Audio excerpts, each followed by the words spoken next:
Friday, February 6th, 10:21 a.m. So, checking back in with our little trading vlog. And so I did not do a little entry at the close of yesterday. So following our two trades, here's American Eagle. Yesterday we did have a strong close. It was right around, like I said, 23. Below 23 looked really good. But again, a good example of this 3-day relief, right? We have the stocks go down overall. Again, the overall market sentiment going down. Stock prices following that for about 3 days. And then we have a little reversal. And so wanted to point out a couple things on American Eagle. Because like I said, it was right in the region where I wanted to preserve profit. But we closed right down here at just 23, or it was like 23.09, I believe, is what it printed. But then we kind of, I don't even know if I want to call this a gap up. I guess you would call it a gap up. But basically, a gap is anytime there's no trading volume between two prices. But into a place where we had some profit. A couple $100 is pretty good. Something I would certainly like to protect.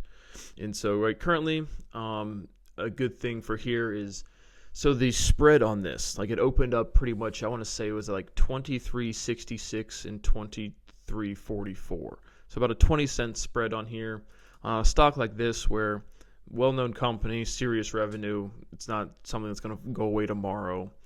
Typically, like I said, I am short overall, and I think that trend is intact. So that's something I would add a little bit to, and I did. So you can see we went up about 20 shares.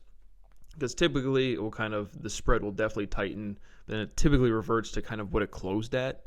But in addition, I think it's still in this downtrend. And so the stop loss, as you can see here, this is a hard stop loss for 150 shares out of the 200. This was mainly because of timing. I was literally, after the open, I typically go and cook breakfast. And so if I'm not sitting right here, I wanted to put that, at least still have some exposure to the short side. If I was simply not around the terminal to re-enter. And so literally timing and sitting at your computer, or if you're on your phone, trading on your phone, how much time you can actually sit and watch the market 100% affects. And I'm someone who can sit and watch most of the time. And so over here, technically, again, it had this little pop-up. I'll probably keep that hard stop there just to get a better entry if it does go up a little bit, because we're in the profit, but not just right at that point where it's pretty much my entry. And so the stop loss will either stay or go depending if I'm sitting on my terminal. Again, we are watching the fading. It's 10:24 a.m. now. So we're kind of watching this tail end of the momentum of the morning trade. So popping on over to SanDisk. This one closed also pretty down, but again, we see the appreciation up through last night. So again, you come down here, again, puts us overall profitable about $10, including like the $30 loss we had previously. So I actually did short another share here. And that was just, again, when you follow a certain security for a while, typically you get 3 days of momentum, or until you start sensing a shift in the sentiment. So that's what I kind of sensed here. I actually had a misorder. Actually executing the orders is obviously relevant. And so I wanted to point this out. If you can see right here, I wanted to put a stop order and I put a limit. So right here at this 630, I wanted to put just the stop because I'm thinking that it's going to go down overall for the day. My entry is okay, so I gave it what I think is a reasonable wiggle room. Risking right around, I think my entry was 607, so like $13. But I entered it as a limit order, and so it immediately executed at the market. It was like pretty much right around my entry, so it executed at 609. So then I reshorted one at where are we at? But I think I reshorted one right here at 609. And so point being is we have 2 shares short currently. This could get stopped out, would not surprise me whatsoever. But I have it just pretty much right below my entry to cut me flat for the day. I still think it's going to go down overall again. Where the momentum is at for SanDisk, pretty neutral. Again, looking at this chart, with the momentum present in a trade like this, the charts don't mean that much to me, not nearly as much as like American Eagle, which we were just looking at. But over here, again, I still want to be short. I might cancel the stop loss or just go for 1 share on the stop loss for the cancel. But just trying to trade this. and it's just because you'll get into I don't even want to say overtrade like emotionally, like I'm trying to trade back my money, or again, this is such a small amount of money, it's not really relevant to the actual dollar figures. Obviously, I'm not trying to lose any money, but meaning I'm doing a lot more entries and exits. If I was trading this to make money, as I've said previously, we would really just be playing like $100 moves. Like I would be saying again, holding a good amount short between the 6 and 700 with call options to hedge any sort of momentous appreciation to the upside. So that's how I would be playing this if I was actually trading it for money. Right now, again, I don't see this like again as coming down to 575 with the pre-market down to 545. To me, this is, I don't even want to call it a consolidation channel, but pretty much from like 545, really from 540 is pretty much where it gapped up from after breaking its earnings.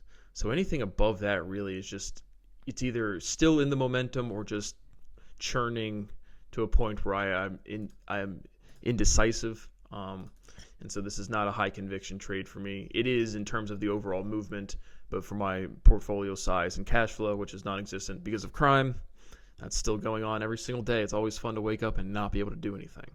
But all things considered, I'll probably keep the stop loss there. Maybe just change it to one share. But for the timing of the market, again, because of this one, I expect this one to fade down with less volume after the morning open. If it kind of fades or stays sideways or goes up, I'm less bearish on it for the day. But just not something I can trade meaningfully with the ongoing crime. I'm laughing, but I'm just not joking. It sucks every single day to not be able to participate here in the American dream where there's freedom and opportunity and stuff, and there's absolutely not. But anyway, that is what we were doing here on the morning. Just wanted to check in on some technical things. A couple things popped up.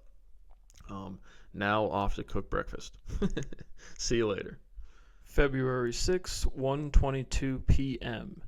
So we are kind of dying down from the lunch hour on Friday. Typically Friday I like to see things kind of sell off and fade. We are currently looking at the SanDisk trade. I did short another share. I showed you that this morning, I believe.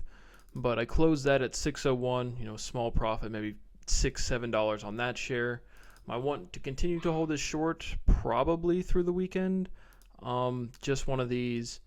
Technically, like I said, the momentum on this one kind of washes out most of the technical details for me.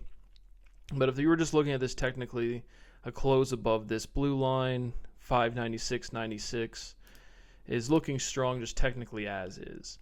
And then with the backing of this momentum, I think it's looking pretty strong, frankly.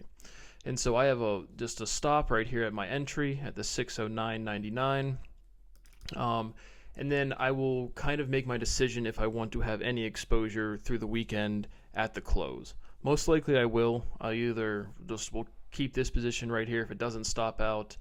If it does stop out, I'll probably look to re-enter just because I want to trade it. I do think this is going to have a big depreciation when, I'm not sure. And on one share, if it goes up to $800, $1,000, which I really think the momentum has died out on here. I think that's what we're kind of looking at. But it would not surprise me to go retest the 700. It would not surprise me to open up at 400. Actually, that would surprise me. I think there's enough legitimate business behind these names that an extreme downturn just to open would take something substantial. But a sell-off to the 450 to 500 range I see as pretty in the immediate term as very likely. The actual, again, entries and exits, it's extremely volatile with the momentum. So that's just kind of my approach there. Obviously, continuing to watch the market, making decisions as I see fit.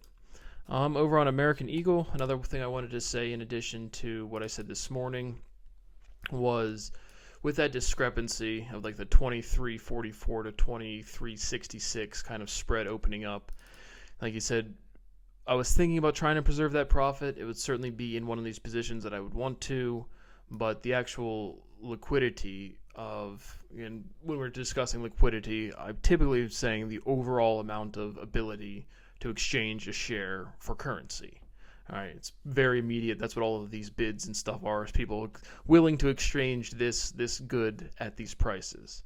And so The actual execution, this is something where I didn't want to be cute with it at all, so that's why I didn't even attempt to. And pretty much right around our entry price. But if you look on the daily chart, if this closes, we've discussed those little morning star things. It could close exactly flat, but technically this is still looking very, very strong for the bearish continuation.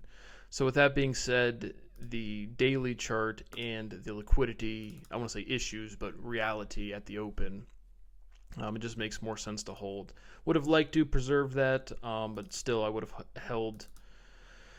If it would have, well, there's no shoulda, woulda, coulda, but just trying to talk you through different technical things. If it would have closed down, there was a chance I would have covered, just depending, because we're kind of watching this gap between 2130 and 2210 or 2201. And so there's that technical aspect of that gap fill, kind of expecting this sitting under this blue adaptive moving average is strong technically. Truly, all of the technicals are just trailing indications, but you see the development of the patterns. And so if you're new to trading, you'll get on here and you'll get this new pattern and you'll see somebody else and you'll have confirmation bias. Well, they'll say, this company is beating earnings, this company is going to grow XPE, or any sort of growth indicator, and it's going to make sense. You're like, yeah, that lines up, business is going to grow, this is appreciation, and so you're going to assign that stock movement, that appreciation in the price, to some analysis you read on a stock board, some analysis you've done yourself. And the price action does attenuate, go back, kind of moderate to the fundamentals. But this is all a speculative market. This is all people making decisions saying, whatever decision I'm making, buying or selling, it's because I want to make money immediately, right now, as fast as possible. And then you go out into the world and you see business progressions, people delivering goods, people running meetings, and it's a lot slower than your emotional sentiment bonding when you're watching these prices change. And so overall, this one, again, the actual given company versus the overall market movements is very strong for our trend, in my opinion, meaning we have American Eagle after extended appreciation. We're still sitting here on a market with 3 years, and this would be into the fourth year of extended gains. That 3 year and then blow off into the fourth is typically, it scales proportionally, meaning, right, it's Friday, February 6th, as we said in the intro, or there's a little, I'm trying to make these less cumbersome on the journal entries. But markets had this, not American Eagle specifically. But okay, so when I say the market, typically I'm thinking of the S&P 500. And I've referenced yesterday briefly why I think it, but just a rotating index where it reweights to capture most of the momentum appreciations of the major players of a given market seems, like I said, to do what it's trying to do. When people say, the market beat 6% this year, typically they're referring to an index. Typically it's the S&P 500. And so because it's weighted and because it's cycled, meaning you put new companies in, I really do think it reflects of capturing the momentum growth of what people say when typically when we're reading through our book, most people are in the stock market long and they're making their money when stocks are appreciating. And so when the excitement and the American dream securing securing financial freedom comes from stocks appreciating. When I just think because of the cyclicity, and it is a speculation market, you're always going to overshoot and undershoot things. And that's just what it is. It is what it is. That's what's occurring. So there's money to be made because of how much liquidity is present, how many different players there are, and how many different sections of sentiment, right? I could buy or sell the security right now, and I don't know, somebody could have sold this. That person selling it could be at a loss from yesterday or could be at a gain from 50 years ago. And so all of this different sentiment of where people are at individually with their lives affects their decision making, and you see all of that play out in real time. So that kind of collective sentiment development relation to the momentum, that's why you see these 3 year things. For me, besides just straight up buying a company saying I think this is going to go up a lot longer in the future, anything past 3 years doesn't really make sense because that's how much sentiment is encapsulated in a given move. So I think indices capture most movements or function well, and if I say something to the effect of the market is doing this. I'm specifically thinking of the S&P 500, but just the overall growth of the big companies within a given market. And so, point being is back to our trade, the S&P, I had 3 down days right here. It's kind of you can't really see it that well, but if we zoom back out, you can see these 3 little red guys, and then big. If you're watching the market's sentiment yesterday, Bitcoin selling off. We had the big blow off kind of in silver. Gold's kind of rebounding, and so we're seeing this cycling of 3 days right now. And this is kind of the blow off day of sell. Now we're bouncing back up, and my terminal's off because of copyright. But it's like, what do we make of this? And then, right, it's the weekend. The markets are going to close at 4 o'clock, even though they don't really close. I'm also talking in a way where 24-hour trading is going to be a thing for everywhere all of the time, some relatively soon. In the same way you see zero commission trading in this lecture series, or I don't consider what I do lecturing. But in my research, going from $20, $10 to execute one leg of a trade to zero commissions for pretty much everything. Or if there is a fee, it's like a penny. And so, but we have this overall market downtrend for the 3 days. We're in an overall extended market uptrend of 3 years to the 4 years. And I'm looking at a stock that trades cyclically. Stronger throughout the winter season with buying pressure accordance with the holidays. So technically we're still looking under. The overall market's up. We're having this bolster blow off back up day pressure from the overall market. So for our trade here at American Eagle, that is what this price action is supported. And again, do I have some data to say that is definitively what's occurring? No. Do I think personally, genuinely, that's what's occurring? Yes. Am I going to execute and keep my trade on because of that? Yes. And so if I thought this was trading up because of American Eagle or again, we do have the technical backing here of just anything under anything under 24.21 is technically bearish. But to me, it really doesn't matter. And cyclical stocks, I would say, would be the most. Right, American Eagle is not going to go out of business tomorrow. It's not going to cure cancer tomorrow. The overall consumer demand is not going to change that much this cycle, meaning this calendar year of the holiday season. And so, as predictable as a stock trading pattern can be, I see mid-maturity companies, meaning they're not imminently going out of business and they're not on some sort of a momentum uptrend, as the most stable movements out there. And so, all long story short to say is I think this is looking good, but those are just talking through all of the considerations and thoughts that go into my head as to why hold, sell, and it is right, but it's right at my entry price. So my consideration is I open the trade, and so the progression. I would have liked to see some sell-off or just a little lower on Friday, but technically this looks fine. So I'll be holding this one, no change here. Again, I just don't I would like to find companies with the same type of trading dynamics that I like in terms of the cyclicity, specifically to retail, without a dividend. I mean, I feel like there's plenty of companies that would do that. And so I'm just back waiting again, thinking, when, okay, let's say, because that's my prospectus, and you can just straight up be wrong. That could just be boop, nope, wrong. Doesn't matter what it looks technically, or closes up and it looks technically bullish then, but it goes in the direction you don't want to be. And then you're down some money, and so, okay, how do I manage from here?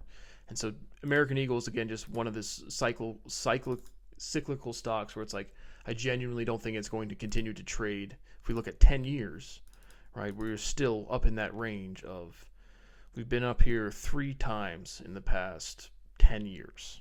And so it's maybe I have to eat another dividend payment of, again, $25. We documented that.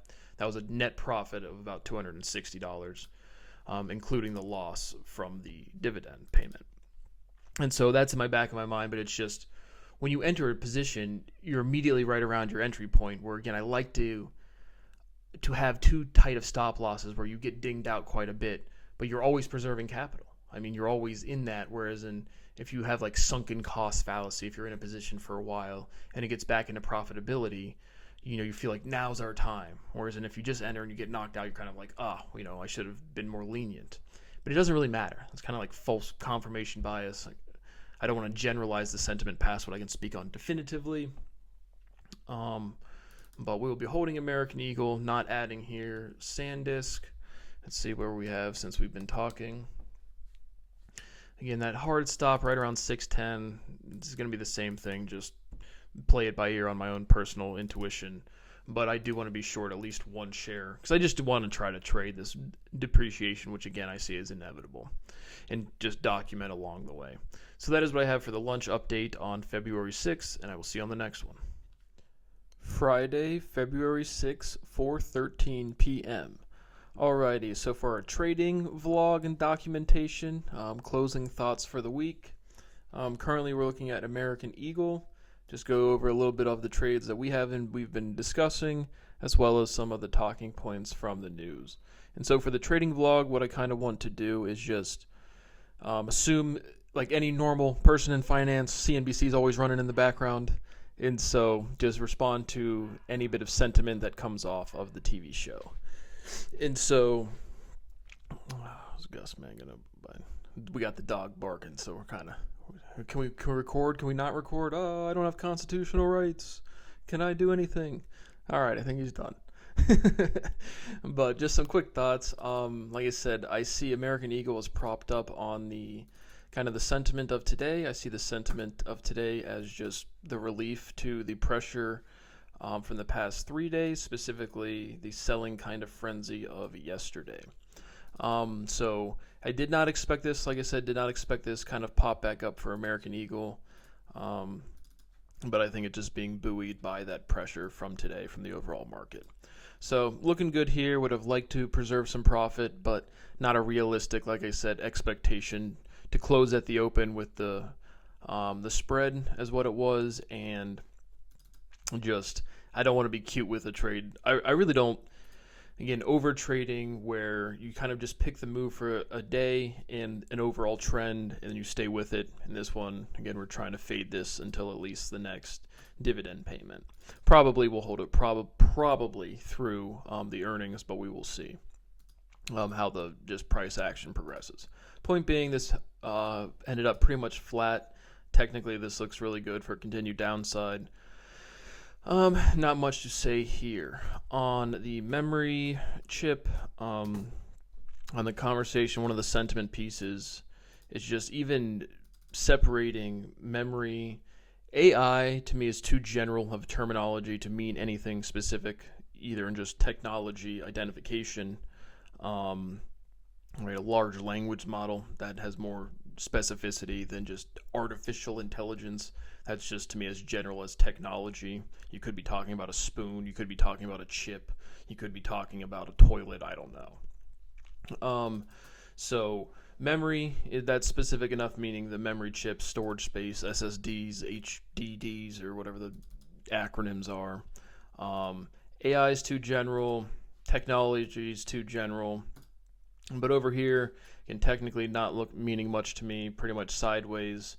Technically looks all right, but overall I feel like the momentum's kind of drawn out. We've seen 3 days between open market hours, between the 660 and then kind of just really to this lower end of like 630, and even the 650 is kind of low, so kind of like 650, I would say 660 or 560 to 620. And so after this huge move and huge appreciation, to me, this is just each day that goes by without a real movement is just more draining of the momentum of this stock specifically. And so again, this is SanDisk. I see this effectively. We haven't checked in Micron, no position on Micron. We went with SanDisk just for the lack of dividend and the greater disparity. This is a bigger move than Micron.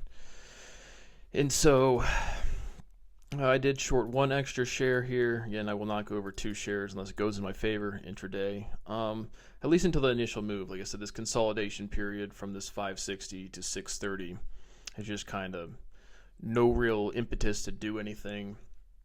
That's kind of my thoughts there.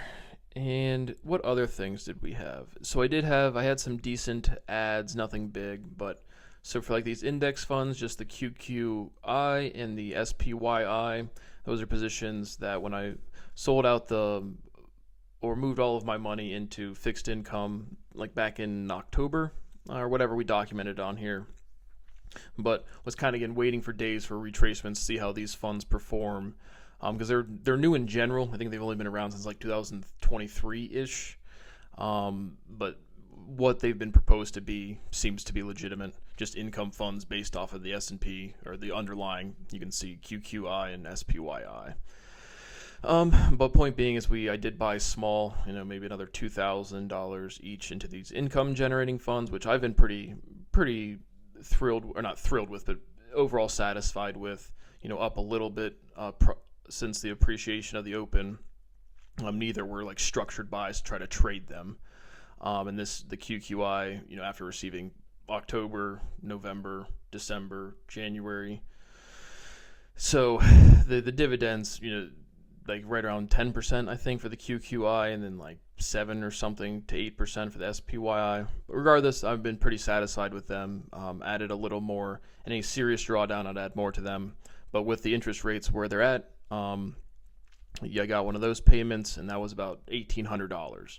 And so for my needs overall for the fixed income part, which is 99%, or again, I don't know the exact percentage, but the bulk mass of all of my I don't even really consider myself financially exposed. And so I added to those. Those were pretty good. I had a decent with Joby. Like I said, I like the flying cars, but just a fun company. I like the actual company, something I'm invested in, not seriously. Again, total position size $700. But that was pretty good. I could have done way better, but I did have a hard stop loss once it went into the profit again, because just the sentiment, if you go into a position and you immediately go into the profit, you're gonna want to preserve that profit more so than if you go into a position and you go negative. You're going to be kind of more apt to hold on for a little longer. Again, assuming you have some amount of maturity and you're not just willy-nilly flinging it along. Because if you're entering a trade, you have some overarching reason as why you're doing so.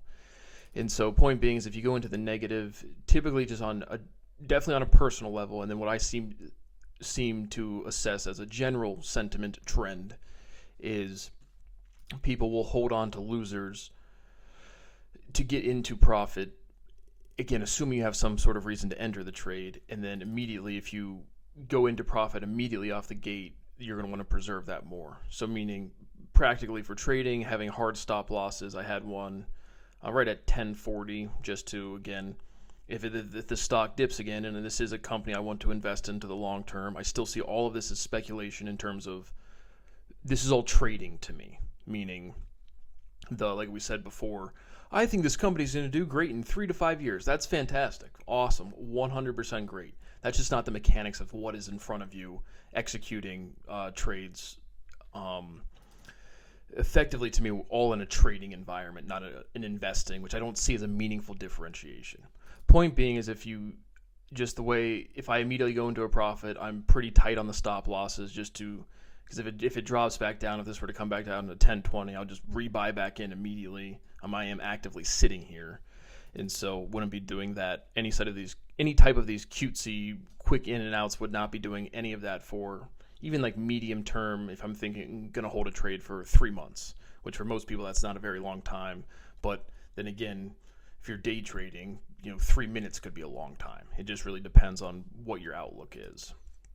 And so I had a hard stop loss here, but this is a company, like I said, technically comes down off of here. It missed. I'm not sure why it came down, but it had a sell-off day. It doesn't seem to be in earnings or anything. But just a company I wanted to be exposed to. Nothing else new, but just wanted to comment on the Dow Jones hits, and I think it closed at the 50,000. For sentiment, I just kind of see I just see that as a prop up for this today on Friday. I don't see, Monday's going to come around and we're still going to be at 3 years of extended gains. We're still going to be at, beginning of February. So it's like, I think there's going to be some sort of retracement. If we look at just a 20-year monthly. I don't even know if this is relevant. I tend to think anything after like 3 years to me is just not really that. Doesn't seem to track in the sentiment. At least I don't think so. But this is now we're looking at the S&P 500, and so all of these drawdowns again. I don't know, right? We haven't seen any. Do we need to have a year? Again, year difference, breaking down a trading cycle into a year doesn't mean anything to me. All of these timing sections, 3 years, 3 days, is again just based off of me sitting here saying, what does it look like it's happening? And so not some sort of like very literally just sitting here and saying, what do I think is, if trading and understanding finance is a big river, and right, there's so much data and things that could be sound right. It's like this person says their revenue's increasing, stock price should go up, blah blah blah. But a lot of things again seem like they could be correct. And so I'm just looking for things to grab onto that are definitively true. I'm pretty sure the population increasing is a safe bet for the medium extended term from any one person's lifetime. And then it's what other things can I grab onto that are definitively true? I just see so little of them. And so it's like if a little stick floats by in the river, you can grab that little stick, but if it's not, on the embankment, you just keep kind of floating around. And so there's very few things that I can say definitively, or I think anybody can say definitively. And so what I was saying on the sentiment, but the Dow hits 50,000. I just see that as a sell the news effectively type of thing. It's just like a relief point. I don't know. I haven't heard one person talking about if the Dow Jones is gonna. I don't talk to people, but in terms of internet stuff, being that anyone really even referencing the Dow at 50,000. And so if anything, I just see it as a relief thing. I see this trading day session as a relief from the past 3 days.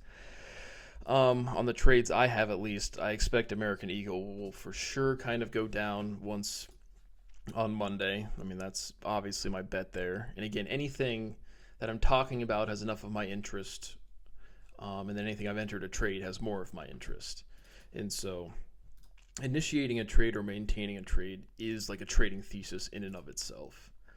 But that's what I have there. The Dow Jones, I just see that as a brief fleeting thing. I don't even see that as a driver, the relief of this today overall.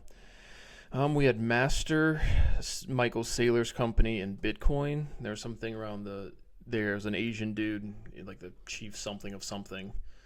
But Bitcoin to me, again, is just the conversation there just makes no sense from anybody.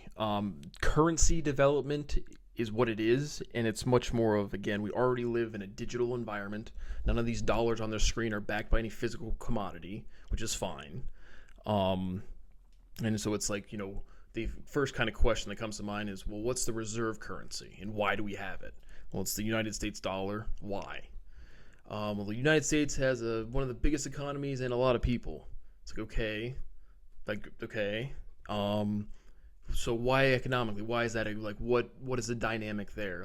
When does that change, right? Is it this amount of GDP? Is it this amount of total net asset wealth, which nobody really has out there? And that can't really be represented accurately because we all, again, is it worth $1 million in Saudi Arabia dollar tree bark or United States tree bark or Brazilian tree bark?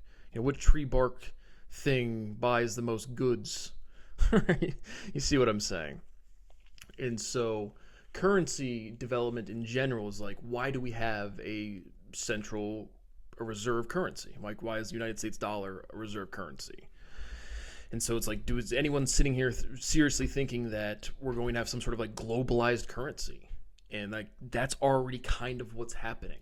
And that's why it has to kind of be like Bitcoin, because no one's going to want to have a centralized bank come out and say, Russia has the centralized currency.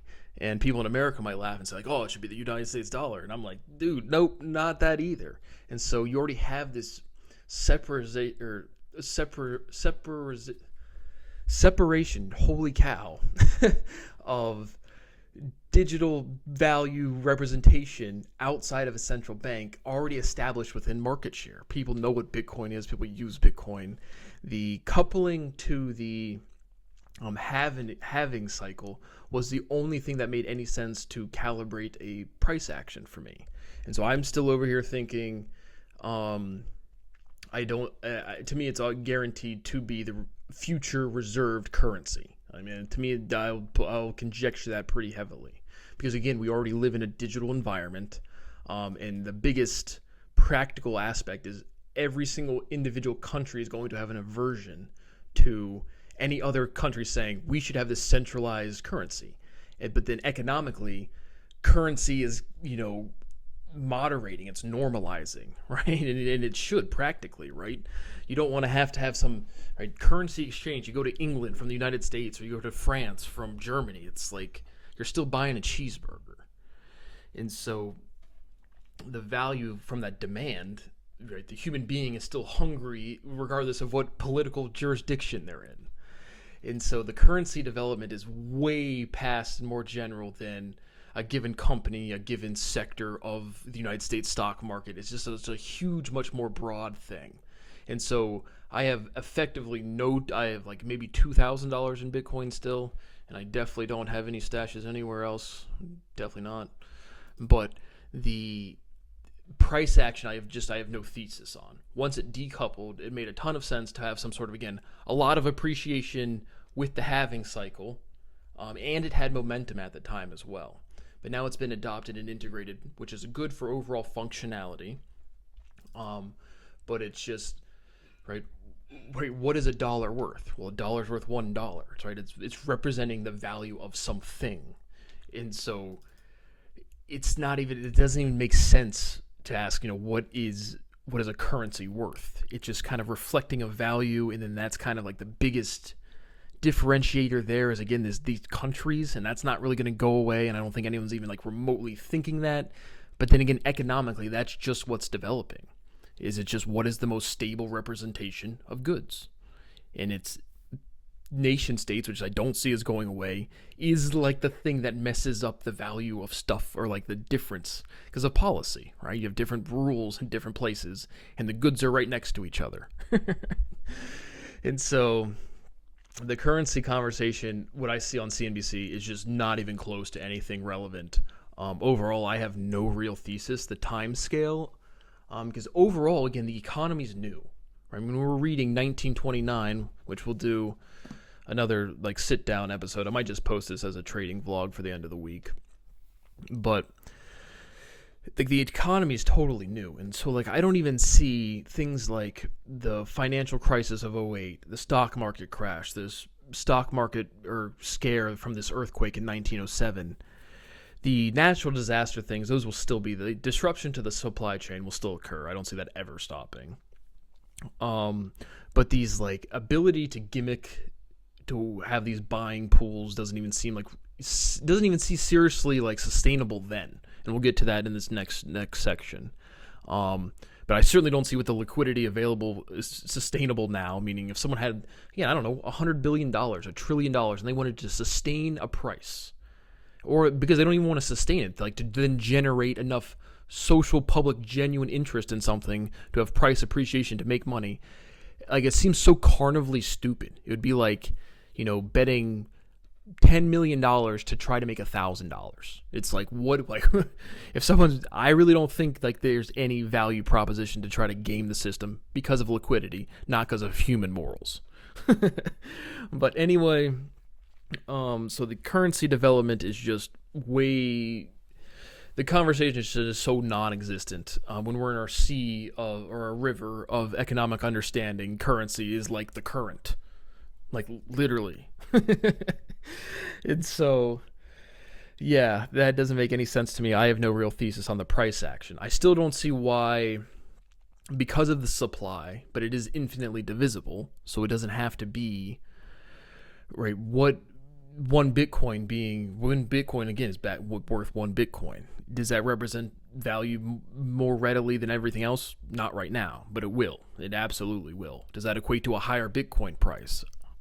Again, I don't. There's no. That doesn't. It's chronologically asking what is the value of a currency unit. It doesn't make any sense. And so, if buy or sell, I would say Bitcoin is still going to have a huge appreciation in reference to what it has its price today. What was it at, like 70? It bounced back up to 70,000. But the price fluctuation in terms of the development of the utility of currency, price fluctuations even within hundreds of years makes no relevant sense to me. But then again, it's just how fast does the economy stabilize? Meaning, back to the crash of 1907, not even remotely relevant. I don't even see the stock market crash of 1929 as feasibly possible to happen again. And then you say, well, what about how about 2008? It just seems less likely, again, from the individual motivation to go gimmick any sort of system just doesn't make sense. Just go create real value and you'll make a lot of money. But the dynamics, again, as the banking system develops more so even than it already has, which is new. It's still very, very new. I don't see catastrophic. I see catastrophic failure as ever more receding. Just in the same way in history, I see as war is ever receding. Still relevant, but it's like we're going to get away, and then how quickly do we get away from it? Because once we have economic stability throughout the majority of the system, crashes won't happen. Which we're not out of the woods yet, but like when you're looking at economic development of hundreds, thousands of years, it's like all of this shit is like a blip. And then again, I still think population's going to go up. So again, trading buy up, stock go up seems to still make sense to me. But to talk about the evolution of currency, it's much more of a conversation of like, when does policy amongst centralized governing bodies consolidate to consumer demand, and then everyone's kind of like trading, so it's like then you'll have more. Again, currency as is, I don't see as you have any other option to adopt something as a centralized a reserve currency, which I think you have to have because you have countries other than Bitcoin. I mean, you have to have organic adoption. But then adoption does not mean it has to trade at a certain price. And then you kind of, no one on CNBC is expressing that sentiment. But you kind of, people say like that little blip of, currency nothing has to trade. No asset has an inherent price. And when we're looking at speculative market stock trading, everyone's executing decisions to make money. And so, meaning that's back to the forward earning. I see in the long term price to earnings contraction, kind of, and that's a super, very low conviction. If everything's trading at 15 times forward earnings today, I think as maturity increases, maybe they trade at 5. I see being forward looking in the same way. Old people always have plans as well, and age is just a number. You're always going to have, forward looking seems to make sense with hope. Again, the human emotion of hope, looking forward, making plans for the future. And so, to the currency, kind of getting away from currency there. But I just saw the Bitcoin interview with the master head of finance, head of something. I'm not, because I can't have the copyright thing going at the same time. So if you saw the interview from today in the afternoon. And so, just like the response, like I don't see Kelly Edwards Evans as, again, she's very, I think she has a job in finance. She doesn't make a lot of financial decisions. That's honest. And again, I don't care to not offend any of you. You guys are all committing crime.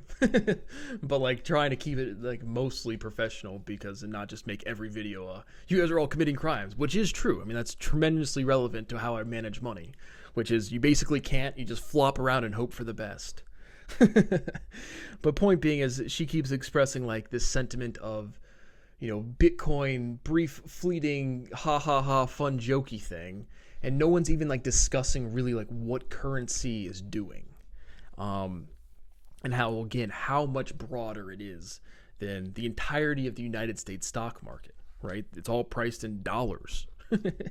And so that conversation is just completely absent. It's like one of those things in mathematics where no one's talking about, right, the maximum speed is the speed of light. Well, what about the minimum speed, right? That is like the biggest motivated physical thing that has never been like obviously stated. And it's just like people just like miss these simple, obvious things, and no one's talking anything that makes sense around currency. We're not going to get into physics here. It's basically done. God, goodness gracious.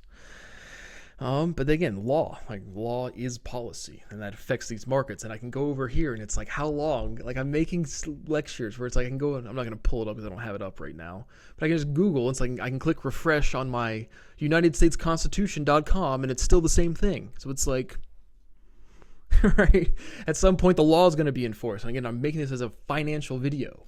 Right, I can make a video here, sitting here in like 1,000 years. People are gonna watch this, like, what the fuck is he talking about? All of the people on the TV are talking about the law, and then he's sitting there and he doesn't have the law. Like, this stuff is gonna be like comedy to the future. Meaning this disparity between what people in general demand, what people want, and policy representing what people want through governments and through political figures.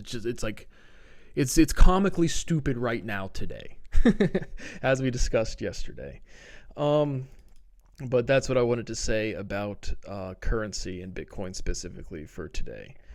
We talked again about the continued memory versus tech trade, continued growth. I do think they do.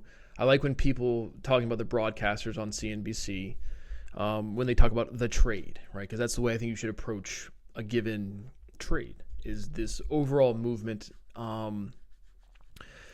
I'm kind of lost what I was going to say there. I was going to, because finance is one of those environments where it's, again, I have enough logical backing to, as much as it's provable, I can prove, but I don't like to conjecture ever. And so I always cut myself off if I ever feel myself conjecturing. And it might not be obvious to other people. But talking about, I would say a sector, because when, again, you see the overall market trades pretty much consistently for a sentiment of a given day. Right, everything went up today. We're still looking at American Eagle. This gets, it's not exposed to the momentum of technology or AI or memory or LLM, any of those type of arenas. But it's still up, and so like you see the overall sentiment's kind of the same throughout the market. And so when you say a trade, what are you really trading? It's like the sentiment of a given.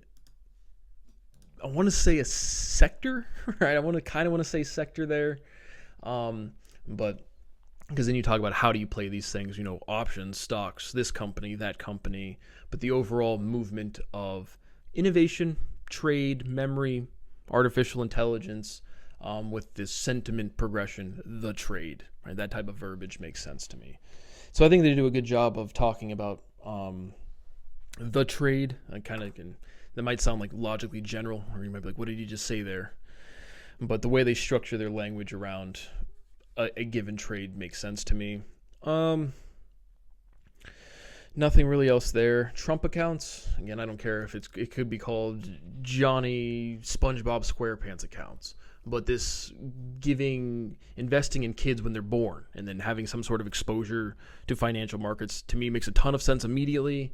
The immediate kind of like, if we need this money when they're 4 years old and the parents wants to get the money, that presents something.